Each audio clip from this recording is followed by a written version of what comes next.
Komisi 3 DPR mendesak aparat penegak hukum segera menetapkan tersangka penembak 3 anggota Polri di Waikanan, Lampung. Ketua Komisi 3 DPR Habibur Rahman mengatakan kejelasan sosok tersangka dari kasus tersebut sangat diperlukan.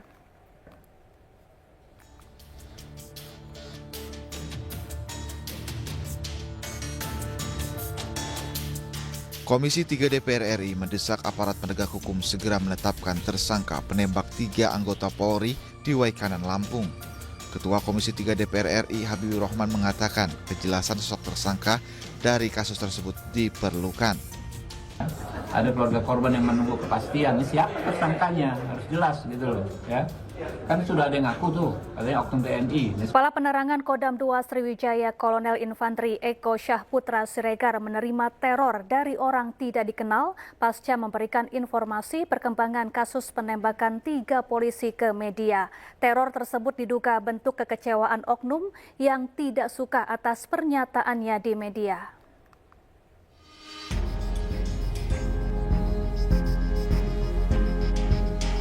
Kepala Penerangan Kodam 2 Sriwijaya, Kolonel Infantri Eko Syahputra Siregar menerima teror dari orang yang tidak dikenal. Teror yang diterima berupa spam chat di aplikasi WhatsApp yang ditujukan ke Kapendam 2 Sriwijaya, diduga dikendalikan secara otomatis. Teror tersebut diduga kekecewaan salah satu oknum yang merasa tidak suka saat dirinya memberikan statement di media dugaan adanya aliran uang judi ke polisi terkait tewasnya 3 anggota kepolisian. Temuan adanya dugaan bagi-bagi uang hasil judi sabung ayam tersebut didapatkan berdasarkan keterangan para saksi yang kini telah ditahan Denpom. Merespon hal tersebut, Kapolda Lampung Irjen Pol Helmi Santika menegaskan, isu adanya dugaan setoran judi sabung ayam terhadap aparat penegak hukum di Polsek dan Koramil Negara Patin Waikanan, Lampung perlu adanya pembuktian yang jelas agar tidak menjadi fitnah. Meski demikian, Helmi Santika menegaskan pihaknya berkomitmen akan melakukan proses hukum yang tegas dan transparan jika hasil penyelidikan terbukti adanya aliran dana judi sabung ayam di internalnya. Diawali dari media sosial yang menyatakan bahwa ada chat atau percakapan antara almarhum Kapolsek dengan PLT Lubis. Nah, buat kami ini harus dibuktikan datanya, faktanya mana gitu, bukan hanya medsos, tapi dalam rangka merespon informasi itu, ya, tim dari Bipropam Polri, Itwasum Polri, Propam Polda dan Itwasda Polda sudah turun untuk melakukan klarifikasi pengecekan apakah betul ada peristiwa itu atau tidak. Walaupun menurut saya, kalaupun itu ada, tidak boleh mengaburkan peristiwa yang sebenarnya terjadi, hilangnya 3 nyawa. Ini adalah persoalan kemanusiaan. Itu ya tidak boleh. Nah, kemudian kalau memang ada, datanya ada, sampaikan. Pasti kita akan tindak lanjuti. Menurut Kapolda Lampung, isu yang berkembang ini tidak boleh mengaburkan peristiwa tragis yang merenggut 3 nyawa anggota Polri yang saat ini tengah dilakukan penyelidikan dan penyidikan oleh tim gabungan investigasi. Dari Waikanan, Lampung, tim liputan iNews melaporkan.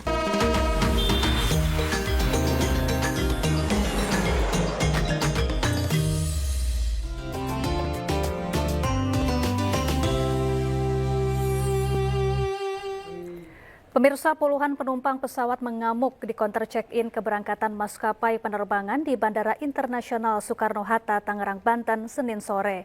Mereka mengamuk karena tak kunjung diberangkatkan karena pesawat diduga mengalami kerusakan. Saya minta manajer ini nggak minta apa-apa. Cuma hanya permintaan maaf doang. Ya, orang penumpang bukan anak kecil dikasih permen, iya. Para penumpang ini menuntut kejelasan dari pihak manajemen maskapai penerbangan agar mereka bisa segera diberangkatkan. Pasalnya mereka sudah menunggu berjam-jam, namun tak kunjung juga diberangkatkan. Ibu baca dulu deh, Bu. Memberikan kepastian bahwa Bapak dan Ibu besok akan terbang jam 12. ini Ya, adapun yang diberangkatkan hanya 93 penumpang, selebihnya diberi kompensasi menginap di hotel. Para penumpang yang mengamuk merupakan penumpang pesawat rute Jakarta-Singkawang. Para penumpang tak kunjung diberangkatkan karena mengalami kerusakan. Dari pagi sampai sekarang Sepekan jelang Lebaran, arus lalu lintas di gerbang tol Cikatama masih terpantau lancar. Dari pantauan udara, arus lalu lintas di tol Cikatama menuju arah timur maupun sebaliknya masih lengang. Belum ada peningkatan jumlah kendaraan yang melintas di jalan tol ini. Puncak arus mudik diprediksi terjadi pada Jumat 28 Maret 2025.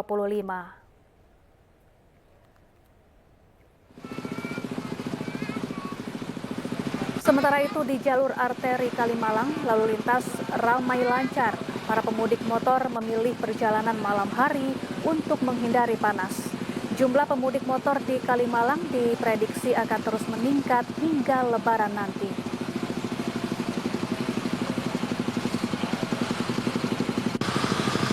Pekan jelang Lebaran, stasiun Lempuyangan Kota Yogyakarta dipadati pemudik yang hendak pulang ke kampung halaman. Pemudik yang telah diberangkatkan dari stasiun Lempuyangan mencapai lebih dari 5.000 orang.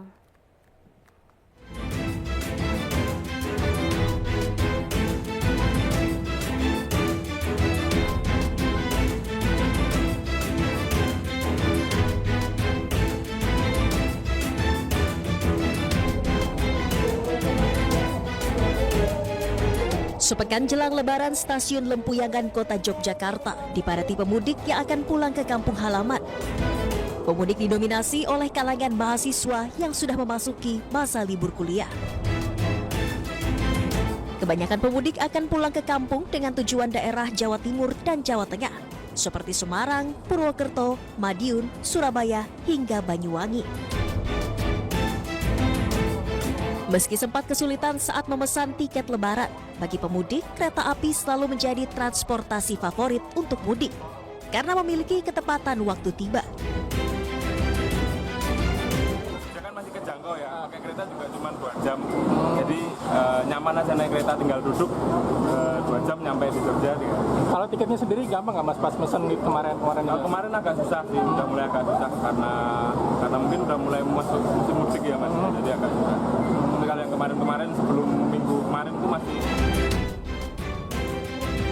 Sementara itu di masa angkutan Lebaran, PT KAI Daop 6 Yogyakarta mengoperasikan 22 kereta jarak jauh reguler dan 11 kereta jarak jauh tambahan. PT KAI juga melaporkan hingga 23 Maret 2025, pemudik yang telah diberangkatkan dari stasiun Lempuyangan mencapai lebih dari 5.000 orang. Dari Yogyakarta, Gunanto Farhan, iNews melaporkan. Pemudik sepeda motor tujuan Pulau Sumatera di Pelabuhan PT Pelindo Ciwandan, Kota Cilegon, Banten terus bertambah. Sejumlah pemudik mengaku sempat salah arah hingga ke Merak karena tidak mengetahui informasi pengalihan.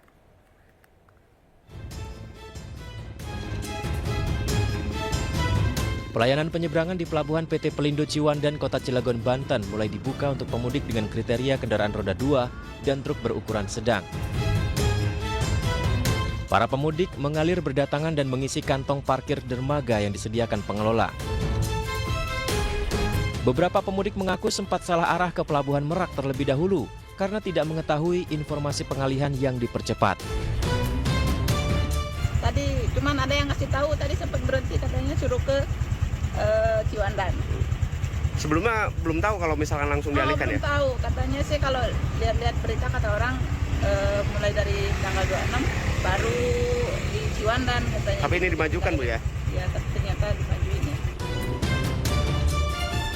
Terdapat 7 kapal yang beroperasi di pelabuhan ini. 2 kapal diantaranya melayani ke Pelabuhan Bakauheni dan 5 lainnya ke Pelabuhan PT Wika Beton.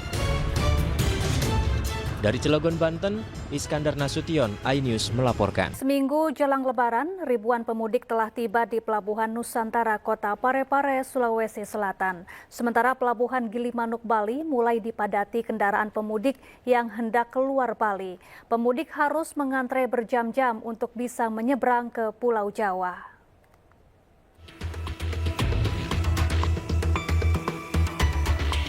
Dengan menggunakan KM Pantokrator, sebanyak 1.500 pemudik tiba di Pelabuhan Nusantara, Kota Parepare, Sulawesi Selatan pada Senin siang. Penumpang kapal ini berasal dari Malaysia dan Kalimantan yang akan mudik ke kampung halamannya di sejumlah daerah di Sulawesi Selatan. Kantor Kesiapan Daraan dan Otoritas Pelabuhan Parepare mencatat, hingga hari ini sudah ada 11.000 pemudik yang tiba di Pelabuhan Nusantara Parepare.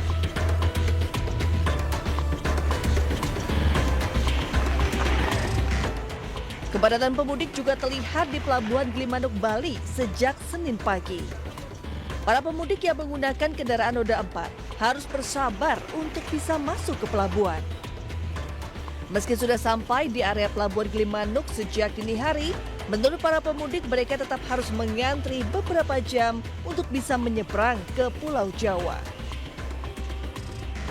Ini sudah jam berapa nyampe di pelabuhan tadi? Jam berapa ya? Mulai jam 6, setengah 6 tadi. Setengah 6. Tadi di perjalanan gimana, Pak? Macet.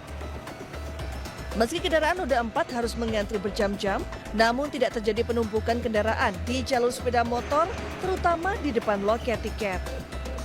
Pengendara sepeda motor hanya tertahan di dalam pelabuhan saat menunggu proses bongkar muat kapal. Diprediksi, puncak arus mudik Lebaran Idul Fitri akan terjadi pekan ini. Dari Jembrana, Bali dan Parepare, Sulawesi Selatan, tim iNews melaporkan. Petugas Unit Pengelola Penguji Kendaraan Bermotor atau UPPKB Dinas Perhubungan mengecek kondisi bus secara keseluruhan di Terminal Bus Kampung Rambutan, Jakarta. Hasilnya ditemukan 4 unit bus dengan tujuan Pulau Jawa yang tak layak beroperasi.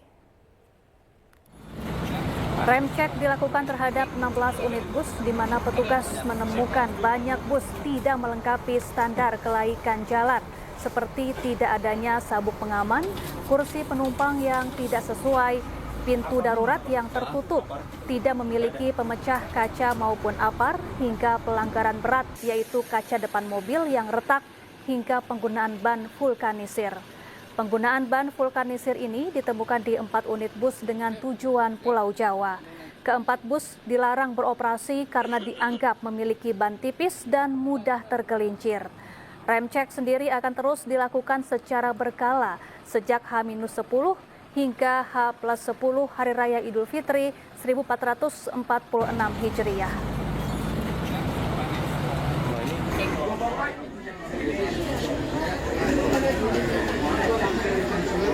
Kepala Dinas Perhubungan DKI Jakarta bersama jajaran kepolisian lalu lintas Polda Metro Jaya melakukan pengecekan langsung ke sejumlah terminal bus dalam persiapan angkutan mudik Lebaran tahun 2025. Salah satunya ke Terminal Bus Kalideres, Jakarta Barat. Tak hanya memeriksa kondisi bus, petugas juga memeriksa seluruh terminal. Sementara itu terkait fenomena terminal bayangan yang masih marak bertebaran di sejumlah titik di wilayah Jakarta Barat, Kadishub DKI Jakarta meminta agar masyarakat memilih untuk melakukan perjalanan pulang kampung melalui terminal resmi milik pemerintah.